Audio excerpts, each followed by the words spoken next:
I never thought I'd be the kind of woman who would fight back. For 3 years, I wasn't.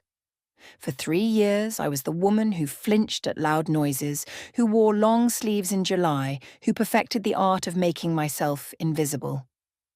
But tonight, as I heard Derek's truck pull into the driveway at 11:30, gravel crunching under his tires in that particular angry way, I knew something was different. I was different. The front door slammed open. I stood in the living room, not cowering in the bedroom like usual, not hiding, not preparing excuses for whatever imaginary crime he'd accuse me of tonight. "Natalie." His voice boomed through the house, slurred and dangerous. The smell of whiskey hit me before he did, that familiar scent that used to make my stomach drop. He stumbled into the living room, his expensive suit wrinkled, his tie hanging loose. Those blue eyes that once made me feel safe now searched for something to destroy. They landed on me. "Where the hell have you been going on Tuesday and Thursday nights?" He moved toward me, his large frame blocking the exit like always. "You think I wouldn't find out? You think I'm stupid?" My hands should have been shaking. My voice should have disappeared like it always did. But I thought of Gloria's words from our last session. Fear is just your body preparing to act. Let it fuel you, not freeze you. "I've been taking a class," I said, my voice steady in a way that surprised even me. "A class?" He laughed, but there was no humour in it. "What kind of class, Natalie? Who have you been seeing?" He reached for my arm, that same grabbing motion he'd done 100 times before. His fingers closed around my wrist, squeezing hard enough to bruise. This was the moment he expected me to crumble, to apologize, to beg. Instead, I rotated my wrist exactly the way Gloria taught me, breaking his grip so smoothly he didn't understand what happened. His own momentum carried him forward, off balance. "What the—" He stumbled, confusion replacing the anger for just a second. But Derek wasn't used to anyone resisting. The confusion turned to rage, the kind that used to paralyze me. He charged forward, both hands reaching for me now, his full weight behind the movement. He was bigger, stronger, angrier than he'd ever been. 3 months ago, I would have crumpled. 3 months ago, I would have taken whatever came next and told myself I deserved it somehow. But I'd spent 12 weeks learning that I didn't. I sidestepped his charge and his hands grabbed nothing but air. The look on his face, pure shock, would have been funny if this wasn't my life. He wheeled around, and this time when he came at me, I was ready. Everything Gloria taught me came flooding back. Not the complicated moves, not the fancy techniques. The simple, effective ones. The ones that worked when adrenaline was screaming through your veins and your hands wanted to shake. Derek swung at me, wild and uncontrolled. I blocked his arm and struck the vulnerable points Gloria had made us practice over and over. Solar plexus, throat, knee, not to hurt permanently, but to stop. He gasped, doubling over, and for the first time in 3 years, Derek looked up at me from the floor. Really looked at me. Not as his wife, not as his property, but as someone who could hurt him back. "Natalie, how did you—" I stood over him, breathing hard, my body remembering every bruise he'd given me, every night I'd cried myself to sleep, every morning I'd covered injuries with makeup and lies. "A self-defense class," I said quietly. "That's where I've been going. Learning how to stop you." He tried to get up and I stepped back into a defensive stance. He saw it and stopped, something like fear crossing his face. You can't do this to me. I'm your husband." "You were supposed to be my husband. Husbands don't do what you've done to me." Let me take you back to where this started. Not tonight, but 3 months ago, when I was still the woman who believed she deserved the nightmare her life had become. It was a Tuesday afternoon, and I was at Henderson's Market, on 5th Street, the one with the dim fluorescent lights that flickered over the produce section. I was standing in the beer aisle, carefully selecting Derek's preferred brand. Not the cheap stuff that might insult him, not the expensive imported bottles that might make him think I was wasting his money. Just right. Everything in my life had to be just right, or I'd pay for it. My cart was full of his favourite foods, dinner ingredients that wouldn't upset his stomach, snacks for his poker night. Nothing for me. I'd stopped buying things for myself somewhere in year 2. It was easier that way. I reached for the last six-pack of his brand when someone bumped into my cart from behind. Oh my God, I'm so sorry, I wasn't watching where I was. Natalie? I froze. That voice. I knew that voice from another lifetime. From college dorm rooms and late-night study sessions and a version of myself I barely remembered. Beth? Beth Chen stood there in her nurse's scrubs, her black hair pulled back in that same practical ponytail she'd worn since freshman year. But her expression wasn't happy to see an old friend. It was something else entirely. Horror, maybe. Or recognition of something she'd been trying not to see. Her eyes travelled over me, taking inventory. The long sleeves on an 80-degree day, the way I angled my body away from her, protecting my ribs. The makeup that was just a little too heavy on one side of my face, covering a fading yellow-green that used to be purple. "Natalie, are you—" she started. But then her professional mask slipped into place. We were in public, in the beer aisle of Henderson's Market, where anyone could see, could hear, could report back to Derek. "I'm fine," I said automatically, the lie I'd perfected. "Just clumsy. You know me." But Beth worked at County General Hospital. Beth had seen me in the emergency room 3 times this year. "Clumsy," Beth repeated, and something in her voice made me look up. She wasn't buying it. Not anymore. "Natalie, I need to tell you something." But before she could continue, I felt him. That presence that made my spine stiffen, that shifted the air in the room. Derek's hand landed on my shoulder, possessive and heavy. "There you are, honey. I was looking for you." His voice was warm, charming, the one he used for other people. "Who's your friend?" "Beth Chen. We went to college together." Beth's smile was polite, but her eyes were sharp, taking in how Derek's fingers pressed just a little too hard into my shoulder. "I work at County General." "Ah, the hospital. Good to know Natalie's in such capable hands when she has her little accidents." Derek's laugh was easy, practiced. "She's always been clumsy. Runs into doors, trips over her own feet." Beth's jaw tightened, but she nodded. "Yes, I've noticed." The conversation lasted another minute, surface-level pleasantries that meant nothing. But as Derek steered me toward the checkout, Beth called out, "Natalie, wait. You dropped something." I turned back. There was nothing on the floor. But Beth pressed a folded piece of paper into my hand, her fingers squeezing mine briefly. "Take care of yourself," she said, and the way she said it made my throat tight. Derek didn't notice the paper. He was too busy loading groceries onto the conveyor belt, chatting with the cashier about the upcoming football season. I slipped the paper into my pocket and didn't breathe normally until we were home. That night, Derek had 3 beers with dinner. 4 was when things got bad, so 3 meant I was safe.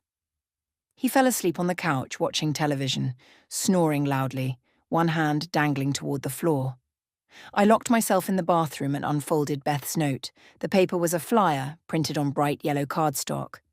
"Defend her self-defense studio," in bold letters across the top.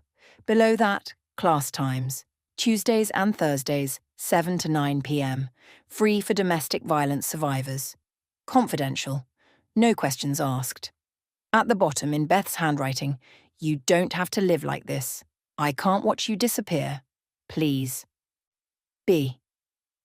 I stared at that flyer for 20 minutes, sitting on the closed toilet lid, my hands trembling, Tuesday and Thursday evenings.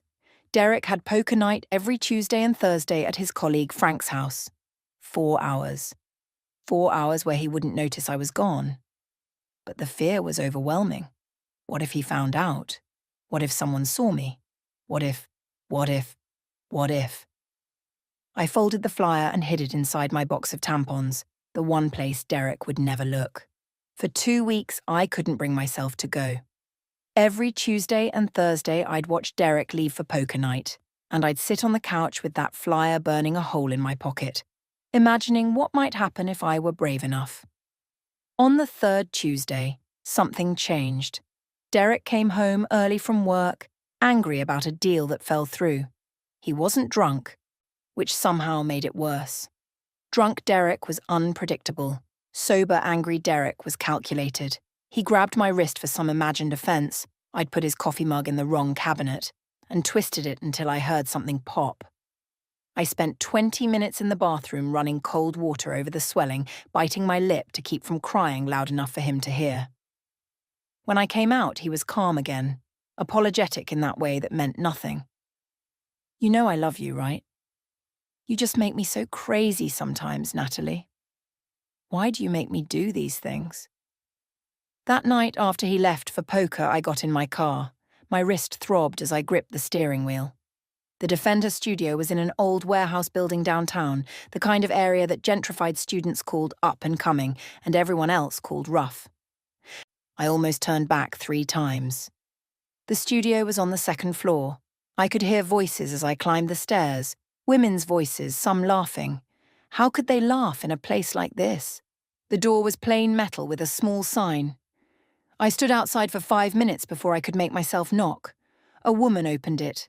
She was shorter than me, but built like she could break concrete with her bare hands. Short grey hair, warm brown eyes, and a scar above her left eyebrow that looked old and earned. "You here for the class?" Her voice was kind but direct. I nodded, not trusting my voice. "I'm Gloria Martinez. This your first time?" Another nod. "You'll do fine. Come on in. We don't use names unless you want to. We don't ask questions unless you want to answer them. We just teach you how to protect yourself. Sound good?" The studio was bigger than it looked from outside. Mats covered most of the floor. 7 other women were scattered around, ranging from college age to a woman who might have been 70. All of them had the same look in their eyes, the look I saw in my mirror every morning. "All right, everyone, we've got someone new tonight," Gloria's voice carried across the space. "Let's start with basics. Remember, the first thing we're fighting isn't an attacker. It's the freeze response. Your brain wants to shut down when you're scared. We're going to teach it a new reaction." For the next 2 hours, I learned things I'd never imagined. How to break a wrist grab, where to strike to make someone let go, how to use an attacker's size and momentum against them. But more than that, I learned I wasn't alone. During water break, a woman about my age sat next to me. She didn't say anything, just rolled up her sleeve to show a scar pattern I recognized. Cigarette burns. 6 months of training, she said quietly. Last week he tried again. I walked away. He didn't. I drove home that first night with my muscles aching and something else stirring inside me, something I thought Derek had killed years ago. Hope, maybe. Or just the tiniest spark of anger that I'd let myself become this person. For the next 2.5 months, I lived 2 lives. The first life was the one Derek saw. The obedient wife who had dinner ready at 6, who laughed at his jokes, who never questioned when he needed to work late or when money disappeared from our account. The wife who wore turtlenecks and long sleeves and smiled when his mother called to tell me how lucky I was to have such a successful husband. The second life happened every Tuesday and Thursday between 7 and 9 p.m. I told Derek I'd joined a book club at the library. He barely looked up from his phone when I mentioned it. "Just be home before I am," he'd said. "And don't waste money on books. You've got plenty you haven't read." Those Tuesday and Thursday nights became everything. Gloria worked us hard, harder than I'd ever worked at anything. She taught us that self-defense wasn't about matching strength with strength. It was about precision, timing, and understanding that someone bigger than you had more vulnerabilities, not fewer. "A man twice your size has twice the momentum to redirect," she'd say, demonstrating how to use an attacker's own weight against them, and twice the distance to fall when you sweep his legs. We practiced scenarios. Someone grabbing you from behind, someone pinning you against a wall, someone reaching for your throat, over and over until our bodies stopped freezing and started reacting. I learned which parts of the human body broke easily: the throat, the knee, the instep, The nose. Places you could strike that would stop someone without permanently damaging them, though Gloria made it clear we shouldn't worry too much about permanent if it meant survival. Your safety matters more than his comfort, she'd say. Remember that. But it wasn't just physical training. Gloria talked to us about the psychology of abuse, about trauma responses, about why our brains shut down when we needed them most. She explained how abusers condition their victims, breaking them down systematically until fighting back seems impossible. They make you believe you're weak, Gloria said during one session, her eyes intense. They make you believe you deserve it. They make you believe no one will help you. Every single one of those beliefs is a lie. One Thursday night, after an especially brutal training session, Gloria pulled me aside. "You're getting good," she said. "Strong. I can see the difference from that first night you walked in here, barely able to look me in the eye." "Thank you," I said, rubbing my sore shoulder. "For everything." Gloria's expression shifted, became serious. "Natalie, you told me I could use your name now. I need you to understand something. The training isn't the hard part." "You know what the hard part is?" I shook my head. "Using it when your mind is screaming at you to freeze, when it's not a practice dummy but someone you know, someone you're conditioned to fear. That's the real test." She gripped my shoulder. "And that test is coming. I can see it in your eyes. You're getting ready to leave him." "I don't know if I can," I whispered. "You can, but you need to know. Men like your husband, they sense when they're losing control. Things might get worse before they get better. Are you prepared for that?" I wasn't sure, but I nodded anyway. 3 days later, everything fell apart. Derek's pharmaceutical company announced restructuring. Budget cuts. His regional manager position was under review, which was corporate speak for "you might be fired." Derek, who built his entire identity around his career success, who used his job title like armor, was suddenly vulnerable. He came home early that Wednesday afternoon. I wasn't expecting him. I'd been at the grocery store and stopped at home to drop off the bags before picking up my gym bag from the car trunk where I always hid it. Except I'd been distracted, thinking about the new technique Gloria taught us last night. And I'd brought the gym bag inside, left it in the front hall closet while I put away groceries. I heard his car in the driveway and my blood went cold. "Natalie? Why are you home?" He walked in, loosening his tie, his face already red. "Bad day then. Very bad day." "Just putting groceries away? How was work?" "Work was hell." He threw his briefcase on the couch. "I need a drink." I moved toward the kitchen, but he stopped me. "What's this?" He was standing by the closet, the door open, my gym bag in his hand. Time slowed down. I watched him unzip it, watched him pull out the hand wraps, the training gloves, Gloria's business card that I'd kept because it had the emergency hotline number on the back. "Defend Her Self-Defense Studio." He read the card slowly, his voice getting quieter, which was always more dangerous than yelling. "What is this, Natalie? I can explain. You've been lying to me. There's no book club." He stepped toward me. "Where have you been going? Who have you been seeing? It's not like that. It's just a class." "A class?" He laughed, but there was no humor in it. "A self-defense class. Why would my wife need self-defense?" His voice rose. "Unless she's planning something. Unless she's been talking to people. Telling lies about me." "Derek, please, who have you been seeing?" He grabbed my arm, his grip bruising. "Answer me." "I haven't been seeing anyone. It's just exercise. Just women learning." "Learning what? How to fight back against their husbands? How to ruin their families?" He yanked me closer. "You think you're smart? You think you can sneak around behind my back?" That night was the worst I'd ever seen him. Not just violent, but methodical. He smashed my phone against the wall, went through my purse, my wallet, taking my credit cards, found my car keys and pocketed them. "You're not leaving this house alone again," Derek said, his voice cold and controlled in that way that terrified me more than shouting. "Ever! Do you understand me?" I nodded, tasting blood from where I'd bitten my lip. "I'm cancelling poker night." I'm going to be right here every single night, making sure you're exactly where you're supposed to be. He grabbed my chin, forcing me to look at him. You brought this on yourself, Natalie. I trusted you, and you betrayed that trust. The next 2 weeks were a nightmare I'd never imagined possible. Derek quit poker night, quit his evening work meetings. He was always there, always watching.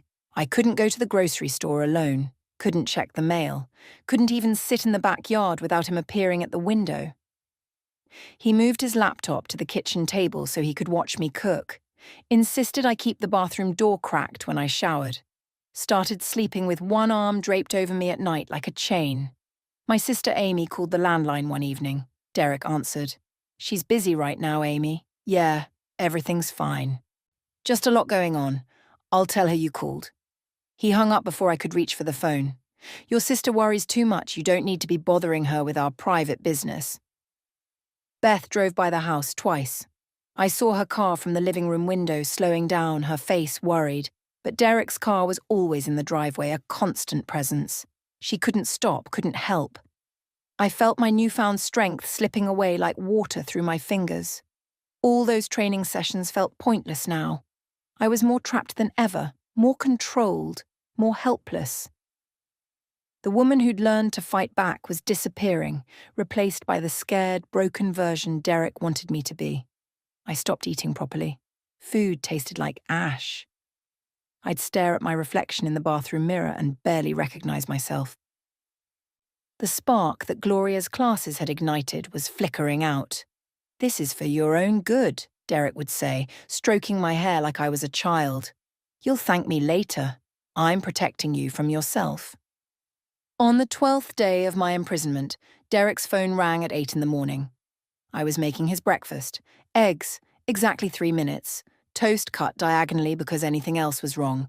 And I heard his voice change. Yes, sir, I understand. Chicago? Today? A pause. No, I can't. Another pause, longer this time. Yes, sir, I'll be on the 2 o'clock flight. He came into the kitchen, his face tight. That was Harrison, emergency regional meeting in Chicago. All managers required, no exceptions. Overnight trip. Something flickered in my chest. Hope? Terror? I couldn't tell any more. I'll be fine, I said quickly. You should go. Derek stared at me for a long moment. Then he went upstairs. I heard drawers opening, closing. When he came back down with his overnight bag, he had my car keys in his hand. These stay with me? He pocketed them. Then he went to my purse, took my credit cards, found my laptop in the bedroom and locked it in his car trunk. Mrs. Henderson next door will be checking on you. I've already called her. If you're not here when she comes by, if anything seems off, she's going to let me know immediately. Derek, I'm not going anywhere. That's right. You're not. He leaned close, his breath hot on my face. And when I get back tomorrow night, we're going to have a serious talk about your future. About whether you can be trusted. About whether this marriage can even continue if you're going to keep lying to me. The threat hung in the air between us. Then he kissed my forehead, gentle and horrible, and walked out the door. I stood in the empty house listening to his car pull away, and something inside me broke open. Not in a bad way. In the way a dam breaks when the pressure becomes too much. I couldn't live like this anymore. Either I acted now or I never would.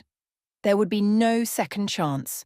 I searched the house frantically, found an old flip phone I'd hidden years ago, back when Derek first started getting controlling, before it got really bad, before I learned to hide everything that mattered. The battery was almost dead, but it had enough charge for one call. My hands shook as I dialed Gloria's number, the one I'd memorized because Derek checked my phone constantly. Hello?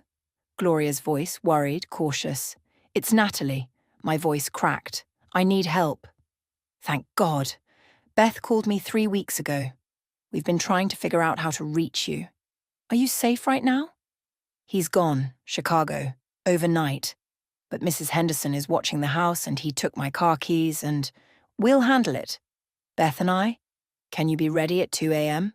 Yes, but Gloria, I don't think I can run forever. He'll find me. He has money, connections. Then we make sure you're somewhere safe until you figure out your next move. There are shelters, resources. You don't have to do this alone. That night felt endless. I packed one bag, carefully, quietly. Important documents. My mother's jewellery that Derek hadn't found yet. Some clothes. My phone might be smashed, but I had the SIM card tucked in my wallet. At exactly 2 a.m, I heard a soft knock. Beth was at the back door with bolt cutters for the locked gate Derek had installed last year. We moved quickly, silently. Mrs. Henderson's house was dark. Her son's bedroom window glowed blue from his computer, but he was wearing headphones, focused on his game. We almost made it. I was sliding into Beth's passenger seat when my old flip phone rang. Derek's number. My blood froze. "Don't answer it," Beth whispered. But the phone kept ringing. Then it stopped, then started again. A text came through. "Mrs. Henderson's son saw you. I'm coming home. You better be there when I arrive." Beth's hands tightened on the steering wheel. "We need to go. Right now." But I was already opening the car door. "No, drive away, Beth. Now." "Natalie, are you insane? He's coming back." "I know." Something had shifted inside me during those 2 weeks of captivity. Something hard and clear and absolutely certain. I can't run forever. He'll find me, track me down, make my life hell even if I get away. I need to face him, one last time. On my terms. "That's exactly what gets women killed." Beth grabbed my arm. "Gloria would tell you the same thing. You don't confront them. You get safe, you get help, I spent 3 years being afraid of him. 2 weeks as his prisoner. If I run now, I'll spend the rest of my life looking over my shoulder." I met her eyes. He needs to understand that I'm not his anymore. That there are consequences, that he can't do this to another woman. Beth stared at me for a long moment. Then she pulled something from her glove compartment. Her phone. "I'm parking down the street. The second things get physical, I'm calling 911, and Natalie, don't you dare die on me." I walked back to the house, my gym bag over my shoulder. Let myself in through the front door. The house was quiet, waiting. I stood in the living room and waited too. 43 minutes later, I heard his truck. Gravel spraying, engine roaring. He'd driven like a maniac from wherever he'd been. The front door exploded open. "Natalie!" I stood there, gym bag at my feet, hands steady for the first time in 3 years. "I'm here!" Derek thundered down the stairs, his face purple with rage. "You tried to leave. You tried to sneak out like a thief in the night after everything I've done for you." "Everything you've done to me," I corrected quietly. That stopped him for a second. Then the rage came back, doubled. "You ungrateful, I gave you everything, a home, money, security, and this is how you repay me. You gave me bruises, broken bones, 3 years of terror. I gave you discipline when you needed it." He moved toward me. "You made me do those things, but I'm done being patient. I'm done being nice." He charged at me with more violence than I'd ever seen from him. But my body didn't freeze. Every Tuesday and Thursday night, every drill, every scenario Gloria made us practice, it all came flooding back. Derek tried to grab my wrist, that same motion he'd done 1,000 times. I executed the release perfectly, spinning out of his grip. His momentum carried him forward, stumbling. "What the—" He wheeled around, confusion turning to fury. This time he came with both hands reaching, his full 200-pound weight behind him. I sidestepped. His hands grabbed empty air. He crashed forward into the decorative bookshelf, the one with his mother's ridiculous, world's best husband mug collection. The mugs came tumbling down like ceramic rain, bonking him on the head one by one.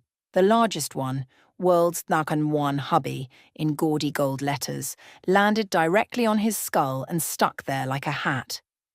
Derek staggered backward, dazed, one hand reaching up to swat the mug off. But his depth perception was completely gone.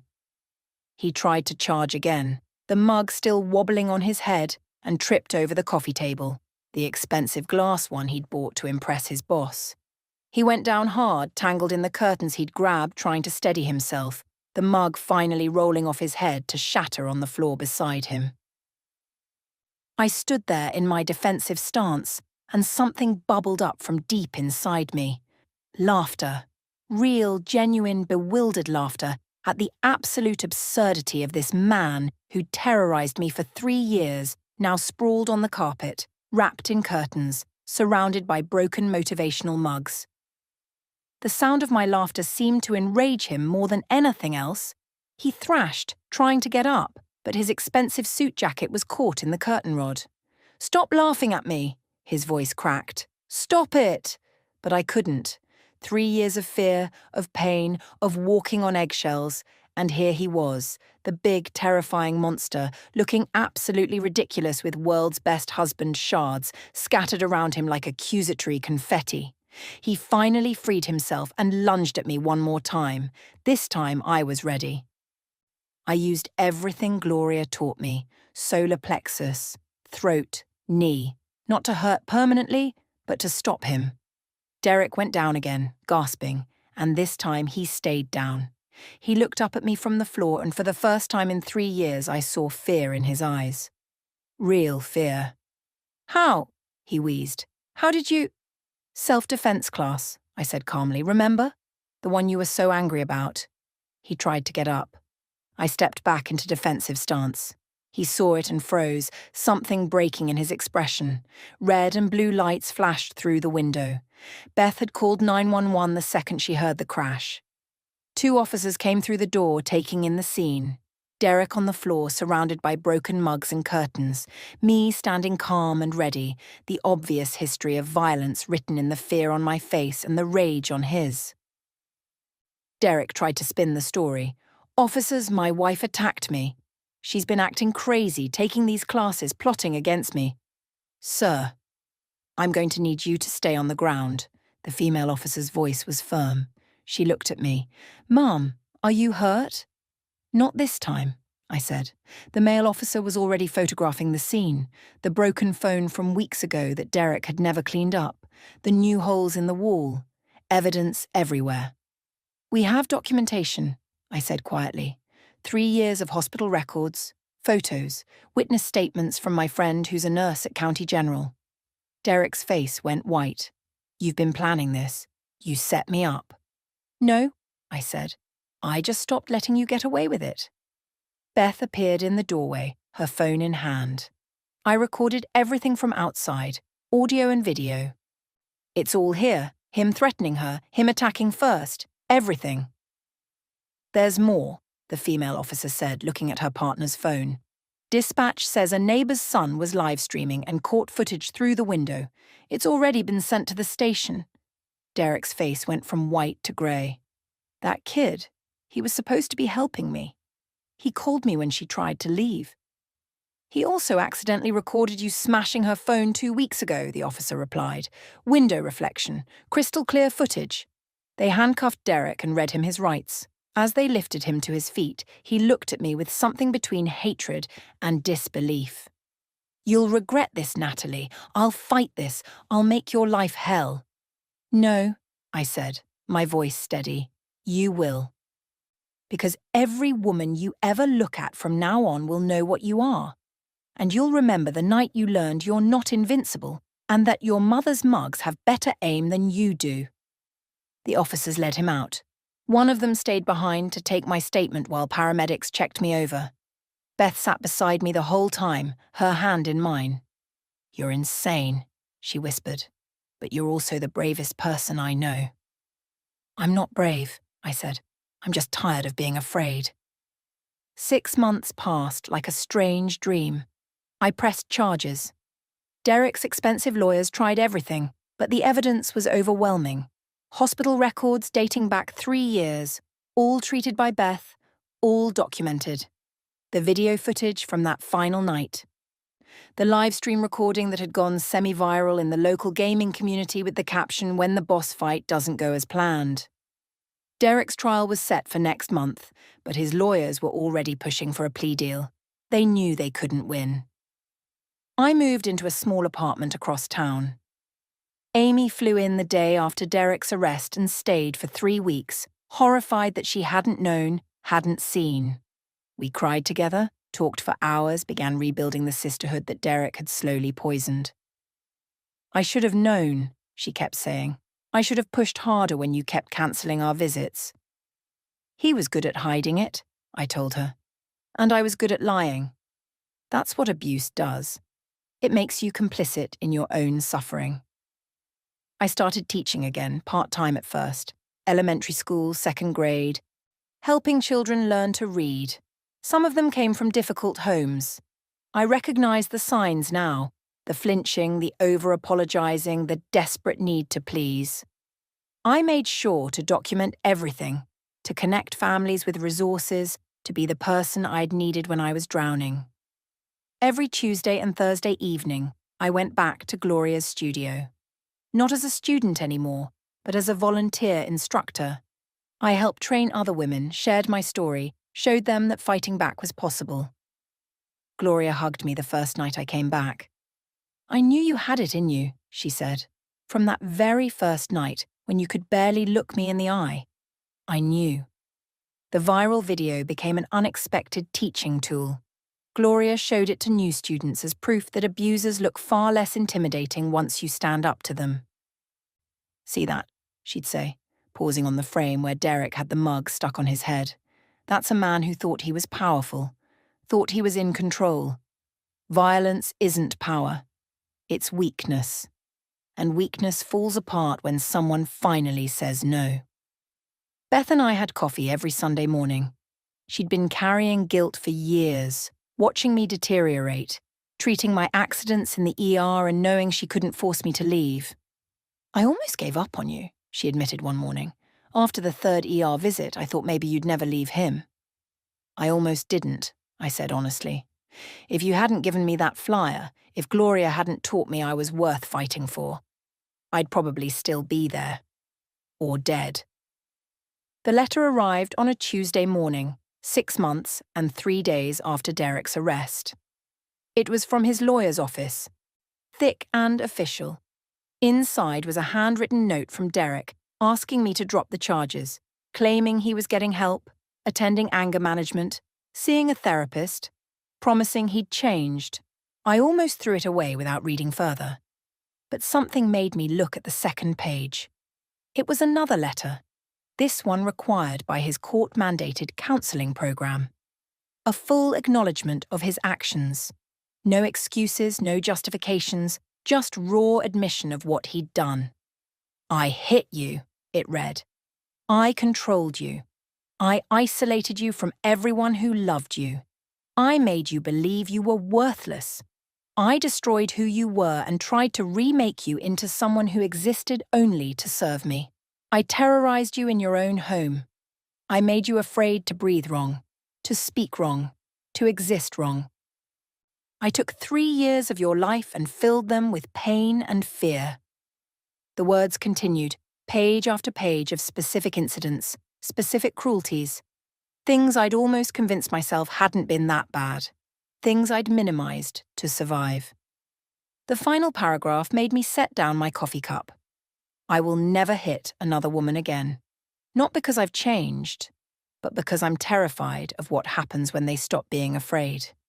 Because I learned that night that violence only works on people who won't fight back. And because every time I close my eyes, I see you standing over me, not with hatred, but with something worse. Pity. You pitied me. The great Derek Brooks, brought down by his wife and a collection of coffee mugs. I will carry that humiliation for the rest of my life. And maybe that's exactly what I deserve. I put both letters in my evidence folder. Then I drove to the courthouse for the pre-trial hearing. The courthouse steps seemed impossibly tall as I approached. Derek's family was there. His mother, his brother, his cousin who was some kind of lawyer. They glared at me like I was the villain in this story. But I wasn't alone. Gloria stood to my left, solid as a wall. Beth to my right, her nurse's badge still clipped to her scrub top from her morning shift. Amy behind me, one hand on my shoulder. We climbed those steps together. Inside, Derek sat at the defendant's table in an orange jumpsuit. He'd lost weight, looked smaller somehow. When he saw me, something flickered across his face. Shame, maybe, or just the memory of that night when everything changed. His lawyer approached me before we entered the courtroom. "Mrs. Brooks, my client would like to discuss a plea agreement. He's willing to plead guilty to assault charges in exchange for a reduced sentence, but he's asking, respectfully, if you might consider a recommendation for leniency." I looked past the lawyer to where Derek sat, his shoulders hunched, his hands cuffed in his lap. "No," I said clearly. "No leniency. He gets whatever the law says he deserves. Not a day less." The hearing lasted 40 minutes. Derek pleaded guilty to 3 counts of domestic assault. Sentencing was set for 6 weeks from now, likely 18 months in prison, plus probation, plus mandatory counselling, plus a permanent restraining order. As they led him away, Derek looked back at me one more time. He opened his mouth like he wanted to say something, then closed it.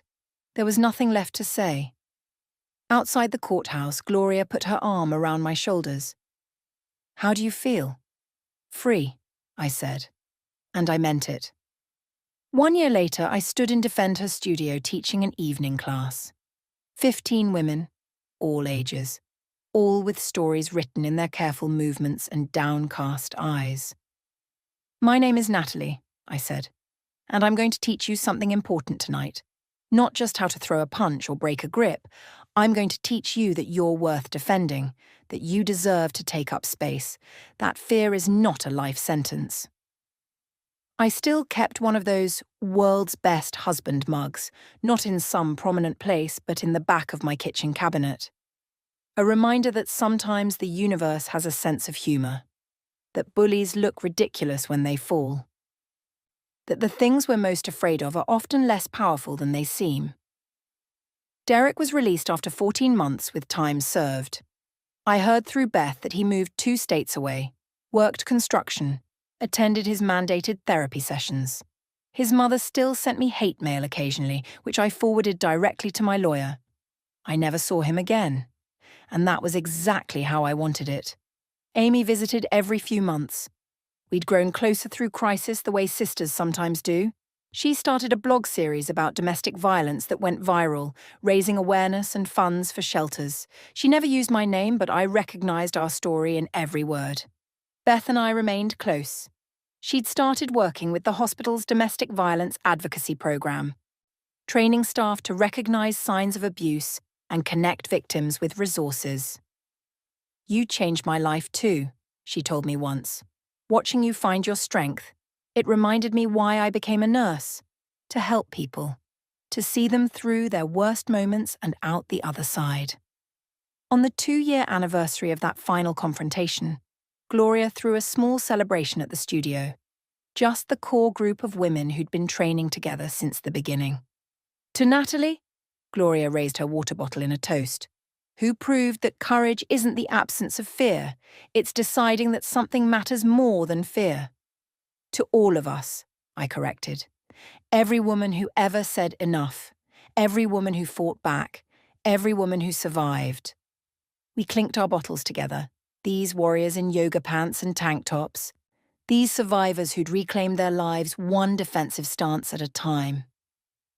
I drove home that night through familiar streets, past the house where I'd been imprisoned, past Henderson's Market where Beth had handed me that flyer, past the old life I'd escaped. My apartment was small, but mine. My choices were my own. My future was unwritten and terrifying and beautiful. I was free.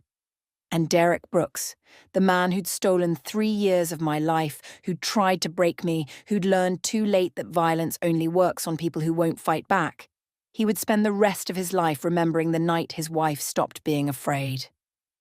Sometimes justice looks like a courtroom. Sometimes it looks like a woman standing her ground. And sometimes, just sometimes, it looks like a man on the floor, covered in broken coffee mugs, finally understanding that he was never as powerful as he thought.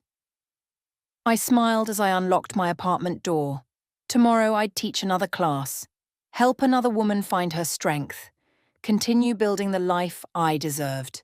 But tonight I was just Natalie Brooks, survivor, teacher, fighter, and that was more than enough.